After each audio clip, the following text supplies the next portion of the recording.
Good evening, ladies and gentlemen. On behalf of all of us at Axis Bank, on this rainy day, a very, very warm welcome to Startup Social. So the rains are flooding the streets of Mumbai, but each one of you are flooding the markets with your revolutionary ideas. And I think something which is pouring more heavily than the Mumbai rains is the funding in your startups and the returns in your wallet. Am I right? So I'm Gaurav Sabu. I head New Economy and Financial Sponsor Business in Axis, and I'm your host for the evening. Startup Social is our endeavor to bring together the brightest minds in India's vibrant new economy ecosystem. Please look around you. We have visionaries, disruptors, innovators, entrepreneurs, investors, and industry leaders. At Axis Bank, we are committed to partnering and collaborating with you on this journey. As you disrupt industries, create new ones, as you create the next generation of new companies, and as you shape the future of business. Today, we are here to celebrate and accelerate that journey. Successful startups are built from the fabric of strong partnerships. To kickstart our evening today, we have Aakrit Vaish and Mayank Kumar to share with us their journey, their stories on partnerships that elevate startup success. Aakrit Vaish is advisor to India AI Mission and will be leading the initiative to build the sovereign AI footprint in the country to leapfrog India as one of the AI superpowers across the world. Aakrit founded Haptik in 2013, pioneering the conversational AI wave. Today, Haptik is one of the largest companies in the businesses, serving over 300 enterprises and 25,000 small businesses. Beyond Haptik, Aakrit runs an early-stage investment firm, PeerCheck, backing consumer tech, AI, and software startups, with close to 100 investments till date. Aakrit is also the co-chair of Tech Entrepreneurs Association of Mumbai team, who are committed to advancing the tech ecosystem of Mumbai city. Mayank Kumar is an education maven, an accomplished entrepreneur, and is one of the sharpest minds leading the edtech and skilling revolution in India. He is the co-founder and MD of upGrad, one of Asia's largest integrated learning, skilling, workforce development companies, which has enrolled over 10 million learners worldwide. An alumnus of IIT Delhi and ISB, Mayank has received numerous accolades, including being named among Business World and Economic Times 40 Under 40 and winning Personality of the Year at the FICCI Higher Educational Excellence Awards in 2022. Additionally, with an education-first mindset and to build an all-inclusive ecosystem, he is also serving as the chair of FICCI's subcommittee. In conversation with Aakrit and Mayank, we have Sanjeev Bhatia, President and Head Multinationals, New Economy and Financial Sponsors at Axis Bank. Sanjeev joined the bank in 2020 from Citibank. He has played a variety of roles in corporate and transaction banking across sectors such as technology, healthcare, and consumer. His expertise spans across debt capital markets, credit analysis, trade finance, treasury, and cash management. Sanjeev holds an MBA from XLRI, a BTech from IIT BHU Varanasi. I request Sanjeev, Mayank, and Aakrit to please come on the stage. Can we give a big round of applause to them?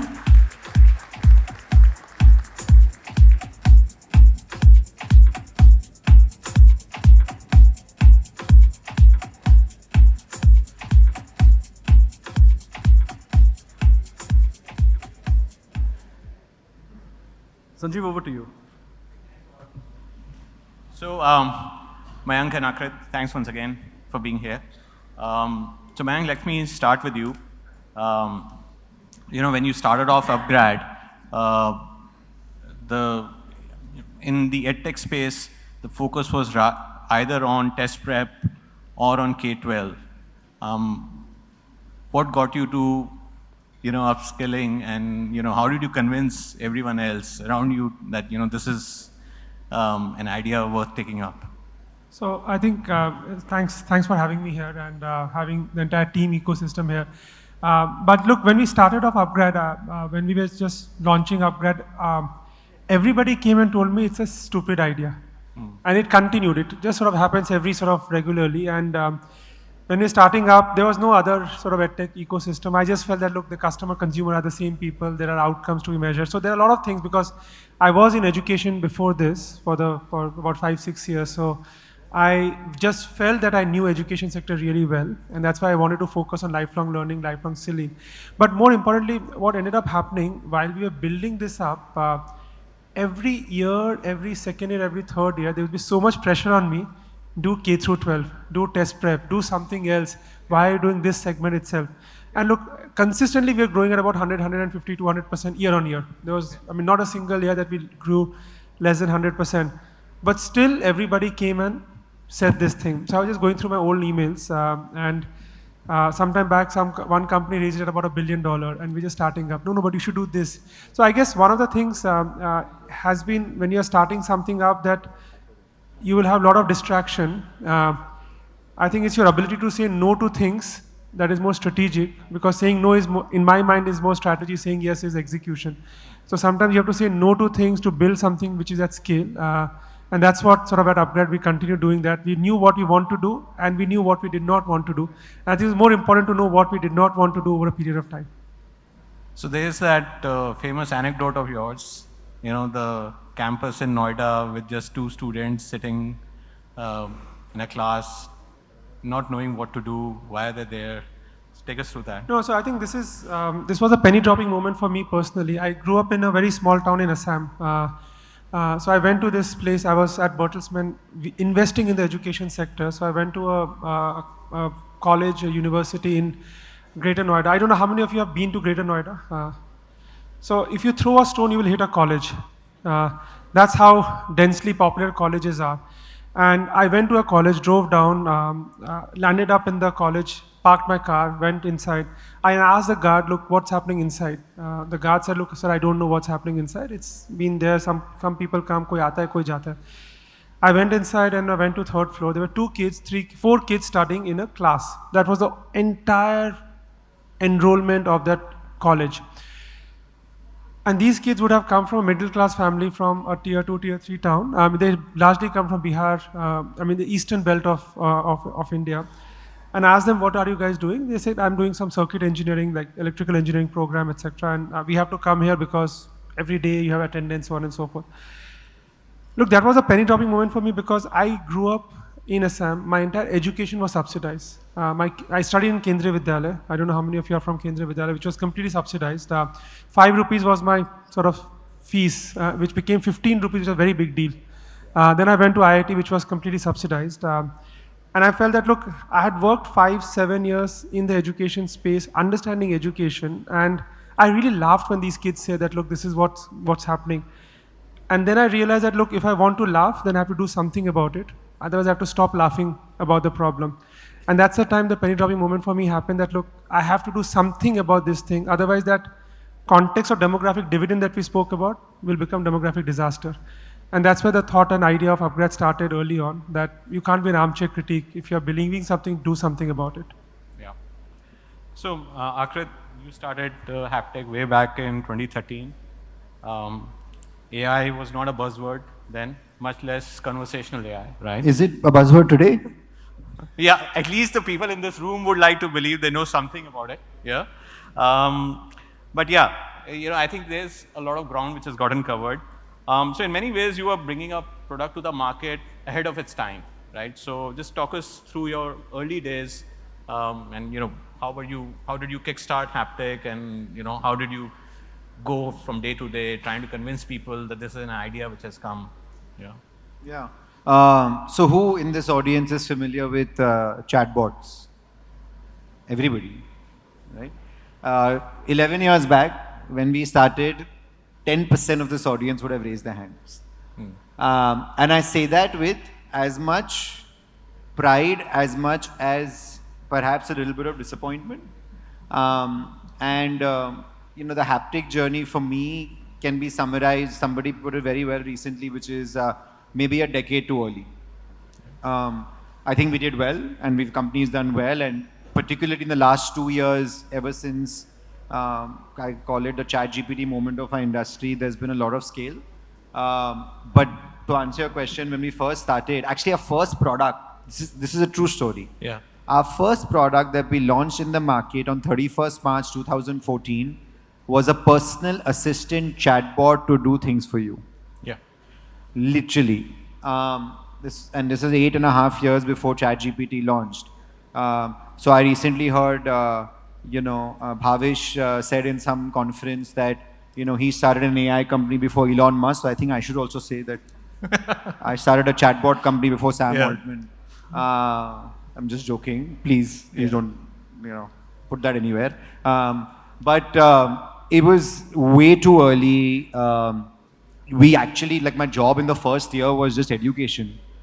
Going from conference to conference, customer to customer, and most importantly, investor to investor, to really try to explain to them why we thought this was an interesting product and technology. But I think where we realized over a period of time we were ahead of time was the actual technology in itself. We used to call it machine learning back then. The core tech we used was natural language processing, which has now moved on to large language models. And that tech just wasn't quite there to do the types of things that today we are expecting it to do. So that journey was obviously very hard, very tricky. We had to build a lot of our own tech, our own models.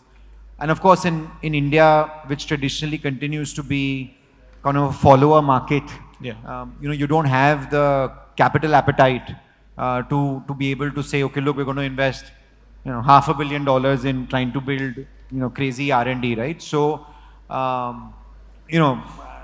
pretty much like the first 5 years of our company was just spent around pivots and, one milestone to another, surviving, getting by, until finally, I think around 18, 19 is when the business started seeing traction on the B2B side. Yeah. And then, rest is history. So yeah, I think any advice, we've seen startups do these pivots, and for somebody who's on the outside, at times it may look like that people are just generally experimenting. There's no method to this, but give us an inside view in terms of how are you taking these decisions on a day-to-day basis, and then finally saying that, okay, no, this is the direction to take. There's an element of iteration which is going on over here. So there's definitely some method to this madness. And so what would you, how would you distill your experience and give some advice to your fellow founders that if you have to take a pivot, do it. It's more important to kind of go in the right direction rather than just sticking to an earlier belief. Yeah, so look, I mean, I don't know about advice, but I'll tell you the framework that we've learned to use over the entire journey, which is, over a period of time, I started realizing the best way to think about our product or business, or any product or business, is this vitamin versus painkiller sort of framework. Particularly in India, by the way, right? I think in the US, things work slightly differently because of the maturity of the market. But in India, I think any product, whether it's a consumer or B2B product, will get traction if it's a painkiller. If it's a pull product, if people are genuinely lining up at the door, wanting to, buy it, use it, consume it, right? It can be for free also, that's fine. You'll figure out monetization. But a vitamin is something that just makes your life slightly better. And it's not a burning pain. So for us, at every iteration, we learn to use this framework, talk to our consumers, see data to see that, look, is this something that's just a good to have or a must have? Another framework we used to use was, if I was to kill this product tomorrow, how many people's lives will genuinely be impacted? Yeah. And it should be like ideally thousands or millions, even if you're building a B2B product, right? Yeah. If it's just in a few hundreds, then again, you're going somewhere not in the right direction. So that's at least the framework we've learned to use even till today. So Mayank, you've said in the past that instead of congratulating a founder on starting a new venture or raising new capital, you just convey your best wishes. Yeah. explain to this So audience? first of all, the question that was sent to us by the Axis Bank team did not include any of these questions. So we were not told about any of the questions coming in. I think, but I mean, I guess you have done enough research. No, but I think there's a very general tendency that moment we raise funds, and many of us are in the founders group, immediately starts happening, congratulations, congratulations, congratulations. I say, look, the fundraise sits on the liability side, not on the asset side. So you have to pay back, and therefore it's always best wishes to pay back at some point of time. So I'm not a firm believer of, I used to say sort of, it's before the race starts, somebody's buying a shoe and you congratulate them for buying the shoe. The race has not completed, the race is still yet to go. And therefore, there's a tendency that raising fund is a very big validation, which it is. I think I'm not denying that raising fund is not a big validation. But I think that's the time when the real work starts and not it's a time when it sort of ends. And that's why that quote sort of is whatever it is right now. But I just want to add one more thing to... And sorry, just to add to that, we talk about this a lot. I often ask people these days is that I have never seen anybody announce I raised $1 billion in debt. Yeah. Why do we not announce that? I mean, I'm sure Axis Bank is very smart to give somebody $1 billion of debt, so that's also validation. So, this equity financing thing, pardon my candor, this equity financing thing I think is a very Silicon Valley marketing thing. And I used to live there for a long time. I think it's a tech crunchification of just media where, it became glorification over a period of time where more and more capital went into the ecosystem. And now it's become like this, symbol of success and flex almost कि तूने कितना raise किया, मैंने कितना raise किया. वो raise करने के बाद में cap table के नीचे पे liquidation preference सबसे नीचे founder आता है. Correct. फिर सब लोग पैसा लेके चले जाते हैं घर पे, founder बोलता है अभी तो मैंने इतना तो raise किया था. No, it's a lot of liability that comes along with it. So it's not I mean, while you need to celebrate, but you need to also plan as to how you are going to return and sort of refund that capital. There used to be a term called you got tech crunched. So you have to be in tech crunch at some point of time. I think nowadays founder of the next generation are far more saner and far more sort of clearer about what they're doing right now. I'll add one more thing to A/B testing, sort of the pivots that you mentioned, right? I think there's a term in the startup ecosystem called A/B testing, which is about test something and then if it works, sort of you launch it and scale it up. I think A/B testing is the very glorified word of procrastination. Okay. You don't want to take a decision today, so you just say, let's do A/B testing. And then you take it a longer time. But I think a lot actually depends upon the gut, as what Aakrit said, that was a gut call that you're seeing as a founder, because a lot you will see it in data, but a lot will depend upon how you believe as founder, as your vision to build it out. And in the vision of this, you will make mistakes, so you have to live with it. And I think pivot is a term of being just flexible about the mistake, changing it, making it better, and sort of making it stronger in the long run. Yeah. No, so what I... Pivot कोई startup term नहीं है. Like, it's no secret that my business got bought by Reliance. They pivot every day, I see them. Yeah. Every new business, now it's become an AI company. Yeah. So, Mayank, I didn't complete the quote that you made. You also said that what really matters to you and what you really celebrate is the grind, and how founders stay at it, stay true to their vision, and just scale up, the startup to a level which does justice to the vision. So just talk us through that, and how have you personally gone through that phase in upGrad?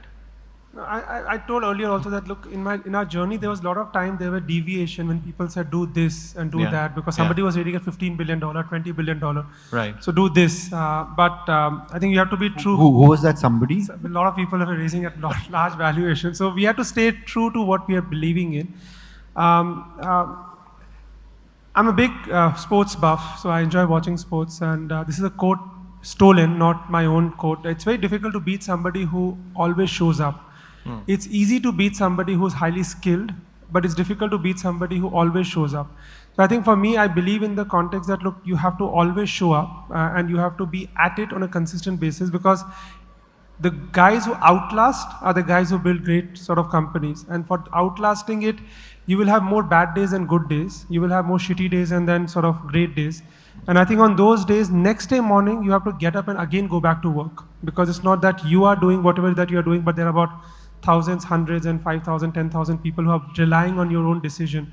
And therefore that discipline of getting up and just going, I love running marathons. So for me, getting up at 4 a.m., 5 a.m. in the morning to go and run is a discipline that one needs to build. So I think running a venture, and I think it's not just about startup, but I think for all businesses, that it's just the discipline of getting up every day, feeling excited about on each and every day. To me, that is what success means. That every day you can get up and feel excited about what you're doing at the end of the day. Wonderful. So just changing tracks, and Aakrit, this is for you. Generally startups grow with financial sponsors, right? Early stage funds, growth funds, private equity, and then you keep going down the alphabet soup, and finally an IPO, right? But you decided to go in for a strategic, from Jio. That was 2019. So take us through those times, those days. What was going on? What were you thinking? What are the alternatives that you had in the table? And how did you go about deciding in favor of where you are right now? I don't think you have a choice to decide in favor of my buyer, which was Reliance Jio. But no, all jokes aside, look, I mean, there's a lot of questions there, but I think for us, a couple of things happened. We were out in the market trying to raise our next alphabet. This was around the time when AI, 2019, right? So AI was now becoming a term. Chatbots were now becoming something that everybody was starting to get familiar with. Meta had already started making a lot of noise in the space. So while this was happening, this was also the time when Reliance or Jio specifically was pivoting, like I said, from becoming just a telco to wanting to become Jio platforms. They had built a couple of apps, they had made a couple of investments here and there. So what basically happened was that to answer your question, we were not out there for a strategic. We actually approached them as a customer to adopt our solution. As part of the customer conversation, one thing led to the other. And they basically were very keen to have a platform like this as part of Jio platforms, right? So a product like this, which could do chatbots, AI, specifically for enterprise. Generally, I've noticed the way they operate is that when you think about products like these, if we can consume it to a great degree, then probably the world can. Right? So the idea was that this is a product that likely we can consume to a large degree. In sort of classic style that we've heard stories of how they operate, we met them on a Wednesday to pitch as a customer and walked out on Saturday with a term sheet. Pretty much in like 72 hours, and were asked to make a decision by Monday. Those were the days. It was Ganesh Chaturthi, I remember, at my house.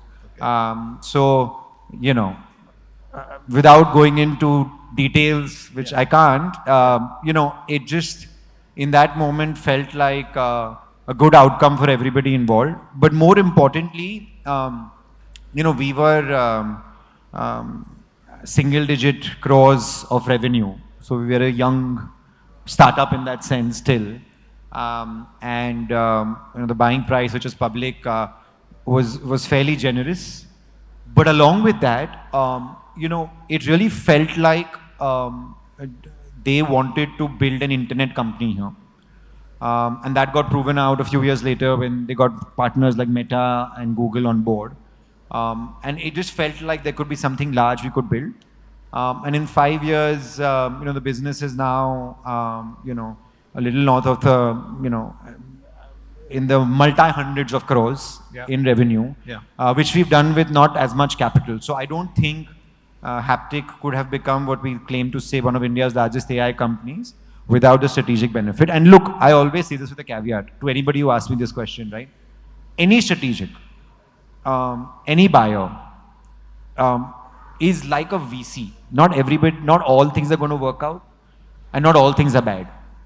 We always talk about this concept of marriage, right? Like, a lot of times people ask me, oh, we've heard things, how are they, what is this? And I always say, look, I've had a great experience and I don't have anything because we were completely left alone, and that's how we built the business. And we were given, whenever we came for anything in terms of help, we were offered that. We have a stellar team that we built, and it's an invested company. So, and that holds true. I have learned in my conversations with hundreds of founders globally, including companies that were bought by the likes of Meta and Google, everywhere. Yeah. Some work out, some don't. It's just a question of many things coming together. Yeah. No, I think you, in one of the conversations with Vani Kola, you mentioned this, that really depends upon the outlook that the founder has. If you feel like you are copying out, then it's not going to work out. But if you stay at it and, have a positive attitude, and we are seeing the results of that. So, again, changing tacks here. One of the most fundamental and earliest partnerships that founders make is when they co-opt or onboard co-founders, right? So Mayank, take us through your journey of getting Ronnie on board and some of the other co-founders. Yeah, no, I think this is an important one. Yeah. Look, my background was always in education. So I was earlier investor, a consultant, advisor in the education sector. So that's I know, whenever I say this, my wife always gets upset. I did not know anything else. I only knew education. So I had to build something in the education space. One of our colleague, one of the person I used to work earlier, he used to be Ronnie's neighbor. So he invited us, he told me that, look, why don't you meet Ronnie? And Ronnie wants to do something in education. So Ronnie, just for everyone reference, had been in the media space, has built UTV earlier and then sold it to Disney. So he was looking at next innings after media. And I went and met him. The first meeting was just about, tell me about education sector, because you have been in the education space, so why don't you speak about education sector? So I gave him the entire spiel. This is the sector, this is what it is, these are the companies. And then he said, look, I want to start something in this space. Do you have any entrepreneur in mind? I said, yeah, there are these 6 names. I give you the 6 names and then why don't you figure it out? And then 3 months later, after he did his entire research, he called me up and said, look, I've thought a lot. And I spoke to the colleague who introduced us, saying, do you want to do something of your own? And do you want to start up? I said, no. And I kept the phone down. And then after that, he again called up and said, look, and there's a very, very strong yin-yang between the two of us. He's the more impulsive, let's take a decision, let's move on. And I'm the more sort of, let's think and let's figure it out.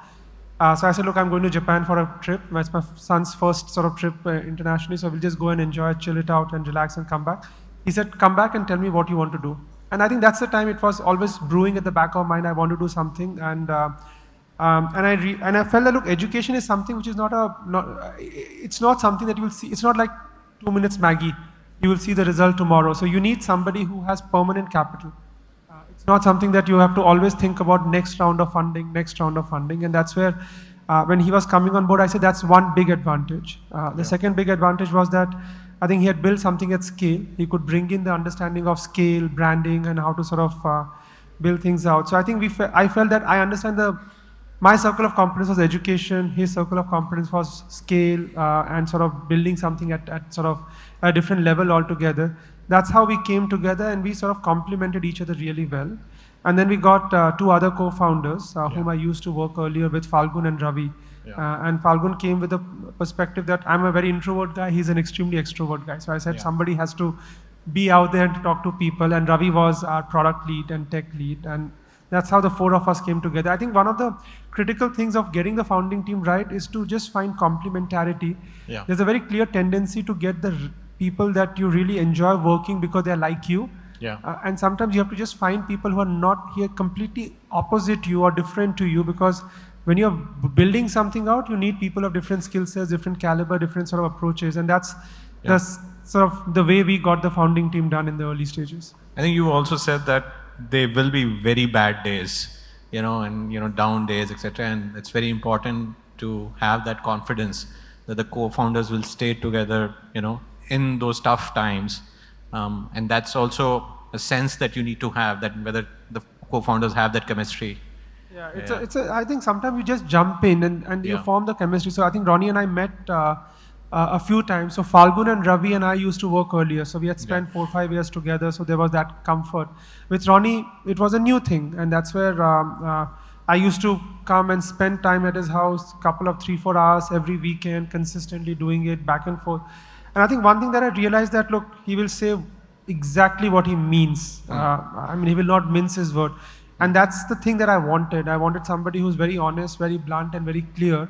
rather than deviating in the process. And that's where I got the comfort that, and the other one is very clear that, look, when somebody of that stature comes and works, similar to what Aakrit said, there's more that you can F up than they can F up. Because if they do something, it's a lot more in the public versus what you do. So that also gave that sort of back of the head sort of mindset that, look, I think if he's coming on board, there's definitely sort of a lot more credibility that he's bringing, and it's not easy for him to mess up with the credibility out there. So Aakrit, how's been your journey with Swapnil? Oh, I didn't have a choice. Acha. We met on the first day of college. Okay. And then we were roommates. The UIUC, is it? UIUC. Okay. He grew up in Kuwait, I grew up in Mumbai, and then we landed up in UIUC at the age of 18. We met on the first day at our freshman party, where the last thing we had on our mind was starting a company one day. We were roommates, and then he ended up becoming a software engineer.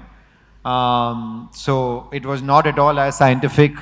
I don't think Swapan and I ever spent 3-4 hours discussing we should be co-founders. Ever. It was one of those things where he was coding and building stuff. I was working on the business side always. And one day, way before Haptik started, we built a company. We built 2 apps independently.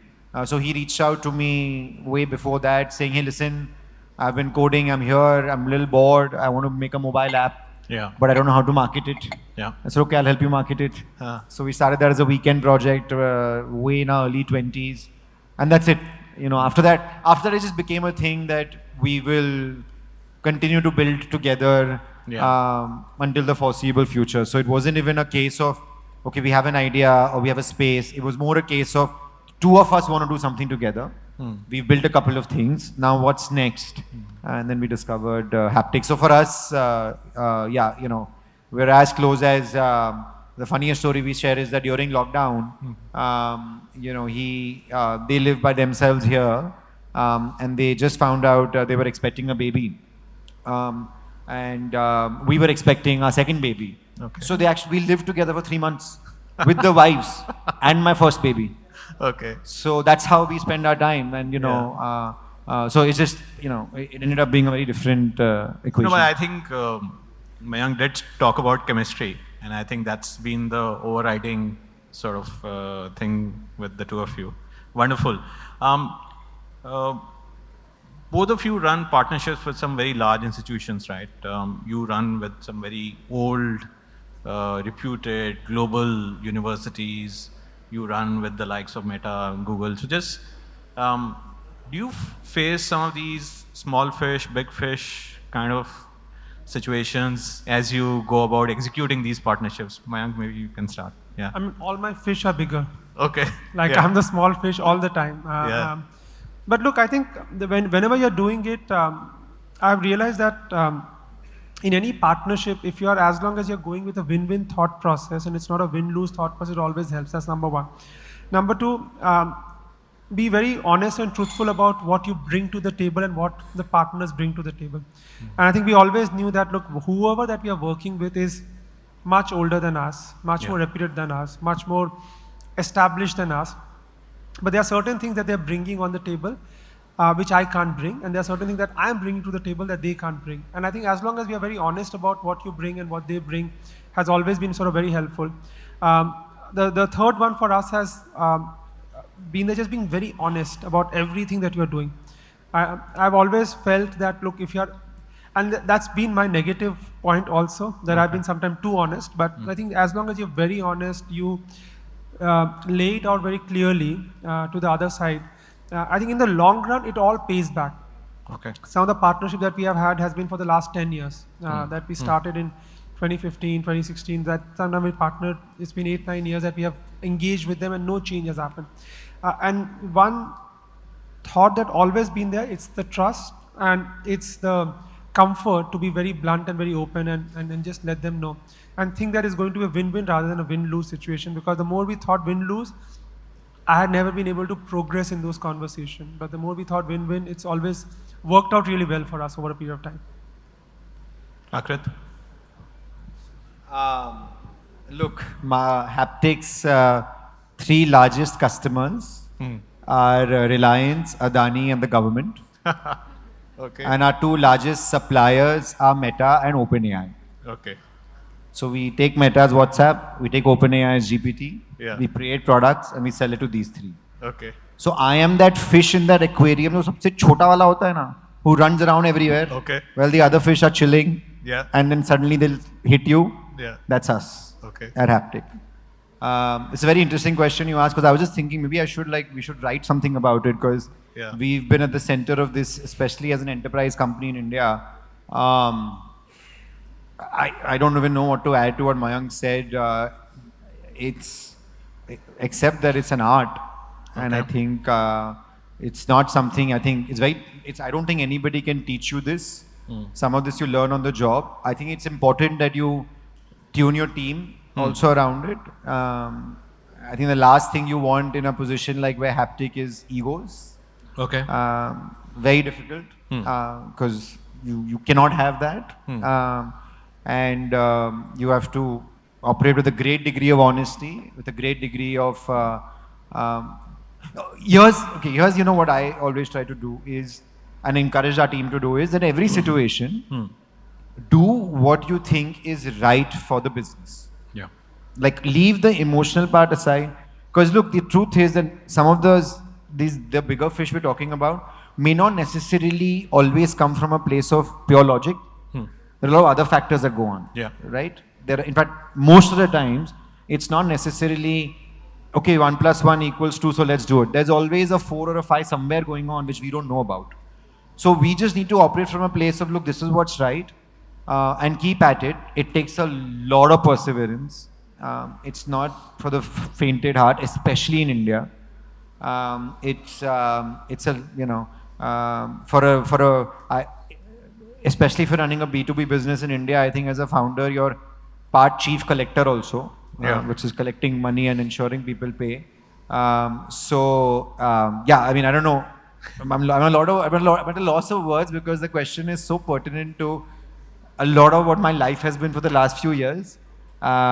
Except for that, it's just do what's right and try to learn on the job. No, clearly, I think we got something to talk about over drinks after this chat. So again, Aakrit, last year, Sam Altman was here, and he said, and I'm quoting, "It's totally hopeless to compete with us on training foundation models, and you shouldn't even try." And we all know Sam got massively trolled for that answer in India, and Indians are particularly sensitive. So, but jokes apart, what's your honest assessment on, a truly Indian foundation model? When are we going to see it, and in what form and shape? I don't know, man. I mean, should I give like a provocative answer? No, I think this is a mature audience. No, actually, look. I think on all seriousness, I think this whole as I've been getting deeper into more and more over the last few years, I think this whole concept around let's build foundation models is slightly broken. Like I don't think the game is about models anymore. Unless, of course, over a period of time, and we can talk a little bit about what we're doing with India AI, unless, of course, over a period of time, it becomes like a sovereign risk that, look, tomorrow, maybe the US will say that, look, our models cannot be used by anybody else. But again, likelihood of that happening is less, right? So let's keep that aside for a second. But, it's like asking the question that, could India have built an AWS or an Azure, right? We could have, but what was the point, right? Might as well become consumers of it and build it. So, now to come to your specific point, can we build Indian foundation models? Well, we built them. There's at least 5 out there now. And 2 of them are very good, actually, which if you use them, they're very good. And they've been trained on Indian languages, on Indian data sets, and they work really well. Can we or anybody build a base foundation model to the degree of OpenAI and Meta or Grok? Probably not. And that's like saying, could anybody have built search 5 years later? Because that ship has sailed. Okay. Larry Ellison said it best recently, which is that if today you want to build a ground up new foundation model that is somewhat competes with these guys, that's about $100 billion investment over 3 years. So I think the game now, and particularly in India's context, is what we like to think of as small models on specific languages, specific use cases, specific data sets. And that I think we'll see a lot of work happen, and that doesn't need to be as expensive, and model building is going to actually reduce in costs as far as these smaller models go.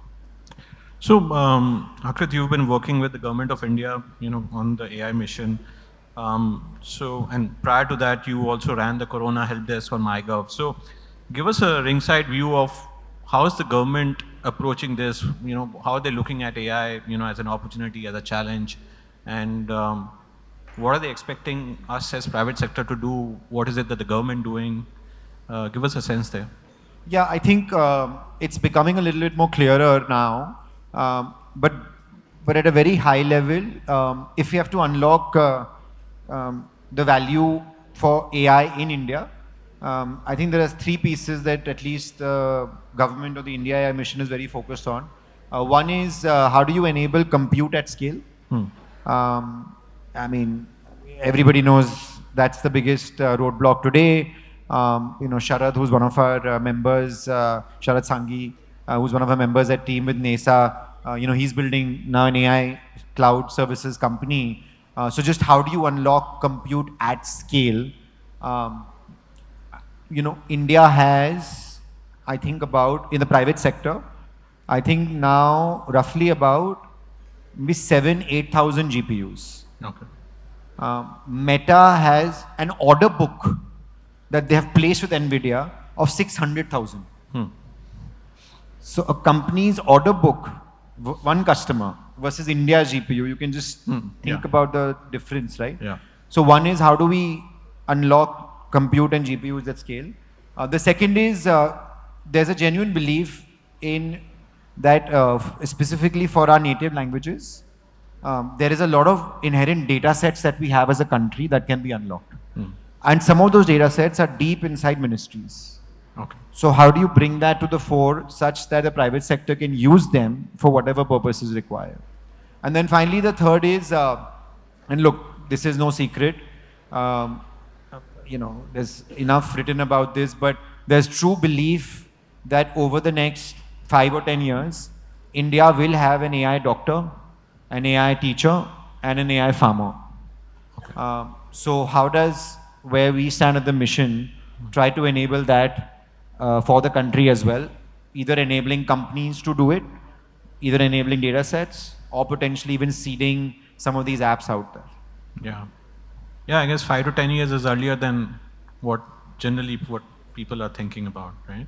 I mean, depends who you ask. Yeah. Some will say next year. Okay. Some will say 10 years. Okay. Okay. So Mayank, Bombay or Bangalore? What's Bangalore? Oh. I asked the same question earlier, so what's Bangalore right now? Somebody was mentioning Bangalore over here. No, look, I think our focus is again to make Mumbai one of the most attractive destinations. It's not a competition with the Mumbai, Bangalore, Delhi, NCR, etc., etc. But I think Mumbai has to be one of the places, and I think there's enough exciting work happening in Mumbai. There are few cities which has got AI in their name. So I think Mumbai happens to be one such sort of city. Yeah. And I think, and honestly speaking, I think specifically on the AI front, there's enough exciting stuff happening. I think look at the data centers. We have 50% of data centers established in Mumbai. And our founders and entrepreneurs are looking at this space in a very sort of with intent manner and setting up something in Mumbai itself. So I think our goal is to establish that, and I think the partnership with Axis definitely helps us in sort of enabling a lot many more founders to look at Mumbai as a place to build something and build from scratch.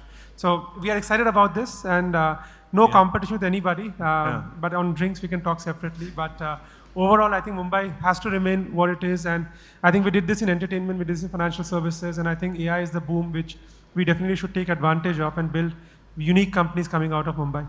Yeah. Aakrit, how are you looking at Bombay as the tech capital of India? Look, I mean, obviously, topic very close to our heart. You know, हमारा problem क्या है? Actually problem नहीं, अच्छी बात है. हमारा problem है कि हम लोग सुबह उठते हैं, बच्चों को घर पे छोड़ते हैं, स्कूल पे छोड़ते हैं, sorry. Then we go to office, we'll slog, go back home, spend time with the family, go to sleep. Yeah. We don't go, this is a good event, but we will not go to other founders' houses just to hang out. We will not go, अरे वो meetup हो रहा है कोरमंगला में, चलो उधर. And then we forget to tweet about it. Okay. Later at night. Okay. 30 under 30 we don't do. Mayank got 40 under 40. बेचारे को किसी को पता ही नहीं है. Right? So our problem is, it's, you know, when we originally came up with the concept of team, Neeraj is here, we were sitting at a table. I remember thinking, हाँ कुछ 8-9 जन आएंगे, we'll be happy, right? But we discovered that it's such a misunderstood city in terms of tech, because there's so many great companies here, right? And it's funny. The other day we were doing some analysis on this.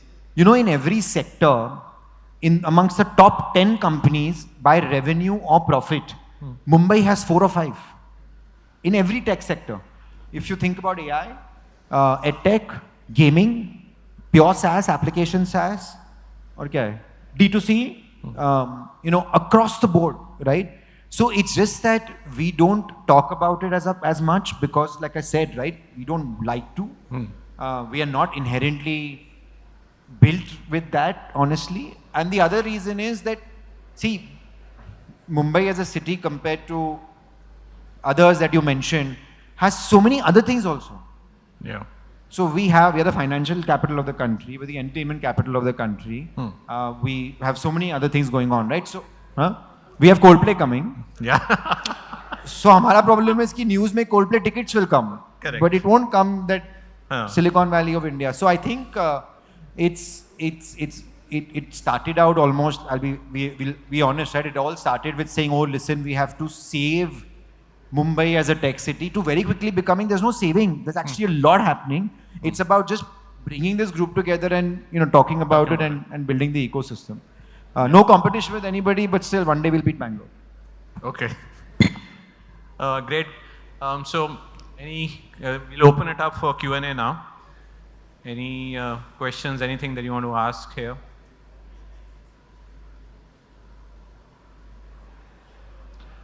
Okay, so look, Aakrit and Mayank are going to be hanging around over drinks and dinner as well. Yeah. Thanks, Gaurav. Thank you.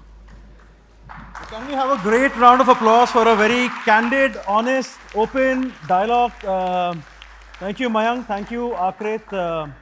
Hearing your stories from Noida to great new ideas, from partners, roommate as partners to government as partners, you know, from 2-minute Maggie to, you know, scaling up. I think we all agree that to navigate the complex journey from startup to scale up, you know, we all need great partners, we need great alliances to unlock the unlimited potential. So with this, I invite Axis Bank Deputy Managing Director, Mr. Rajiv Anand, who is a great supporter, great sponsor of the startup ecosystem, to please share his closing remarks. A big round of applause for Rajiv. Thank you. Mayank, Aakrit, Maharashtra elections are coming up. If you stand for elections, I'll vote for you. Great pitch for Bombay. So, good evening, ladies and gentlemen. Thank you for being here. It's been a utmost privilege to be among all of you, the smartest and brightest, as Gaurav mentioned, in Mumbai. I had this line about Mumbai and resilience, etc., which I actually deleted. But Mumbai, where adaptability meets innovation, is also the perfect backdrop for this event today. We at Axis Bank are delighted to be back with yet another edition of Startup Social. What started as an idea of bringing together like-minded entrepreneurs and investors to network, collaborate, and share their experience, and then we saw some wonderful experiences today, and to serve as an inspiration for all of us, has now gathered steam, and we will continue to build on it. It is our testament. It is a testament to our unwavering commitment to redefining how a bank can support this ecosystem. Today's session also marks the start of our partnership with Team. Thank you, guys. The Tech Entrepreneurs Association of Mumbai, to engage and support with more founders like you. You will hear more about this in the days to come. At Axis, we understand the dynamic needs of startups and the importance of catering to distinct needs through curated offerings. We have active relationships with 67% of unicorns and 40% of Series A and above companies. For India to achieve a market cap of 50 trillion in the next 20 years from 5 trillion today, tech-driven startups will play a pivotal role in driving wealth creation. We believe in going beyond the realms of traditional banking and be a true partner to your journey of growth and success. We come with the full strength of Axis franchise with best-in-class digital products across transaction banking, investment banking, advisory, and private banking to help you scale and thrive in this competitive world. We offer a full spectrum of products, which is once again a testament to our commitment to your unique needs. For long, we have observed that in the midst of our passion and daily hustle, startups have often had to settle for less than optimal solutions when it comes to expense management. Today, I'm delighted to announce the launch of Axis Bank's Startup Card, crafted for entrepreneurs. These cards help streamline official expenses and vendor payments, thus giving you the freedom and flexibility to drive your business forward with ease. These cards not only bring you some of the best benefits, but more importantly, give you greater control, improve spend visibility, and drive savings and growth. We have designed two variants, the Executive Corporate Card, designed for founders like you, and the Purchase Reward Card for your teams to help you in your journey of growth.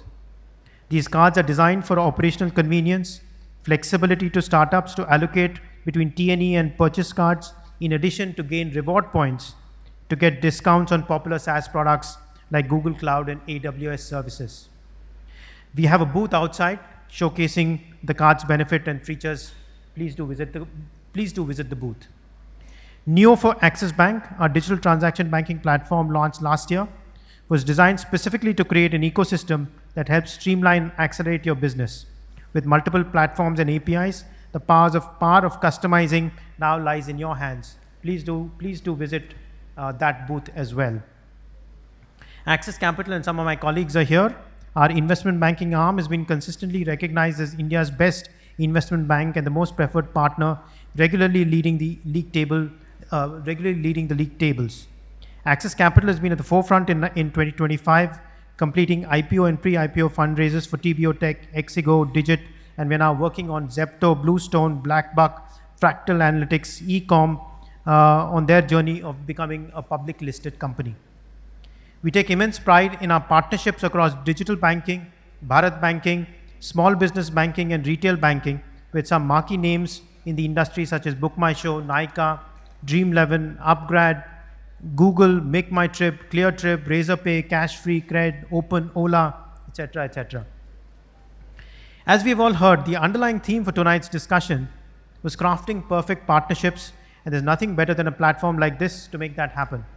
Tonight, the entire senior leadership team of Axis Bank is here as a symbol of our commitment towards celebrating your achievements. Once again, here's wishing you a wonderful evening ahead. Thank you once again for being here.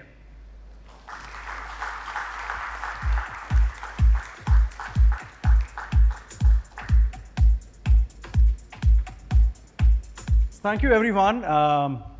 As Mumbai, nothing can stop us. So the rains and storms, does not, no one could say that on a red alert we'll be having a house full of founders talking about scaling up. Do you all agree? So, so the conversations and dialogues will continue over cocktails and drink. Let us partner for success. Thank you again very much for coming today, and let's proceed to the evening outside. The bar is open. Thank you very much, everyone, for coming today. Thank you.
Mayank. I'm one of the co-founders of upGrad. Look, this Startup Social is a very interesting, unique event happening in Mumbai this time around in collaboration with team, which actually gets people across the spectrum, not just from the startup ecosystem, but also from financial services.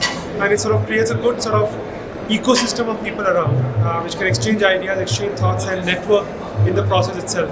Now, there are not too many events that happens in Mumbai, like these, and therefore this event is definitely something very unique and very interesting for people of different backgrounds, different spectrum to come together.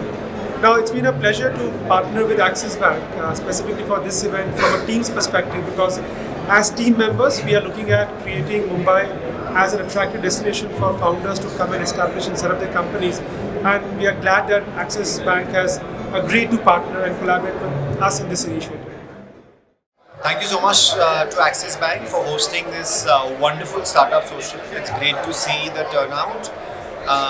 Very happy as Tech Entrepreneurs Association of Mumbai to partner with Axis in truly building the startup ecosystem of the city. The bank is truly a leader in all the work they are doing with the new economy across various aspects of banking. And we're very, very excited to work with them, and today's event, this is a great showcase of all that. So thank you so much. Hi, this is Ashish. I'm pretty excited to be here. Actually, I'm not supposed to be here today purely because of the rains, but I could not miss this event, and I came from Pune for this, and really very, very excited to be here. Axis is very close to my heart purely because this is the first banker who gave us the API lines way back in 2016, and no banker was want to work with us. Last 9 years, our association has continued to grow strength from strength. I just came to know that we are also the first fintech lenders who can lend money. So, pretty excited to be here. A lot of old friends here, and Axis Social has now become one of the, I think, marquee banking event where the startups can come to and I really look forward to this event. All the best to the organization and the organizers, and really well done event. Thank you. Axis Bank is really committed to help, support, grow the startup ecosystem. We are here to support and collaborate and partner on the journey to disrupt industries, create new industries, create the next generation of great companies. We look forward to supporting many of these startups. Today was that day in Mumbai, where despite the rains and the storms, we had a house full of innovators, thinkers, creators, disruptors who came together to create a new age of business. We will continue to support as Axis Bank. Hi, proud to be here as part of the Startup Social Series, and especially happy to see everyone here in Mumbai, one of our favorite cities. The Startup Social Series has been something that's fantastic. It's run across Delhi, Bangalore, Bombay, and as Treasury, very happy to be a privileged partner to both our startups as well as to the financial sponsors. Happy to support them in every way we can. Cheers. Hi, I'm Sanjeev Bhatia. I have the new economy and financial sponsor at multinational business in Axis. We just finished our Startup Social event, inaugural Startup Social for this season, which we have started off from Bombay. This is our attempt to get the whole new economy ecosystem together, founders, investors, and also the senior management of Axis Bank in terms of understanding how all of us can work together.